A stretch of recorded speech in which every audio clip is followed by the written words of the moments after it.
Hallo, Opa!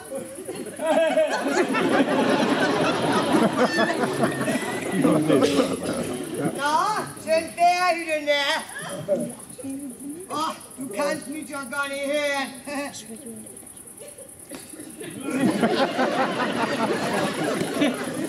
Dann bin ich so witzig, dass du hier neben mir sitzen darfst und mich gar nicht hören kannst.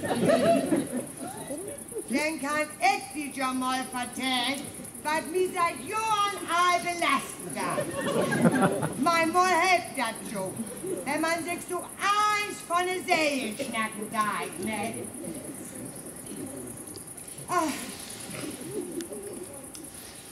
Mach mir ein Brei, sofort! Seid hier! Aha. Er blättert einfach. Weißt du, ich wollte einfach wecken, mit Stefanie darüber schnacken. Aber dann ist da ja auch Schimmel, was dazwischen kam. Und da noch hat sich nicht ein goldenen Augenblick von, dass er meine Sorgen verteilen kann. Dann schütt ich einfach mal mein Hart wie die aus, ne, Opa, wenn sie dann recht ist.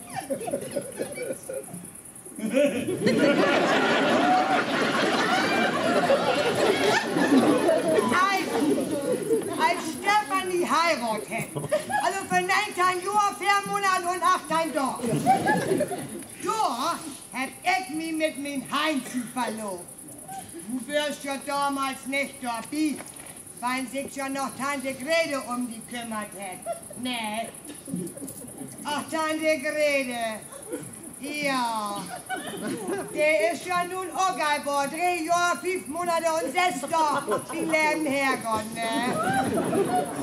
Da ich sie nicht aus den Abteilen lassen konnte, machte ich keine richtige Dressur wie bei Hunden. Aber die Hauptsache ist, sie so abzurichten, dass sie machen, was ich ihnen sage. Und dafür habe ich ein paar gute Methoden. Da machst du nichts, Opa. Da kann ich gut verstehen. Und das heißt mit 95 und ohne Brill alle Achtung. Also, Opa, Heinzi und ich, wir sind doch denn auch zusammengetroffen. So ein paar Jahre nach unserer Verlobung. Und das ist ja auch ein schön, Opa. Und ich hab mein Heinzi ja auch ganz besonders gern. Und wie? Und wir schlafen ja auch jede Nacht zusammen. In ein Bett. Aber Opa, da ist doch noch irgendwas. Also ich weiß gar nicht, wie ich dazu sage. Dore, kannst du mal eben schnell reinkommen? Opa, ich bin liegst bei der Tür, ne? Nicht wegschlucken.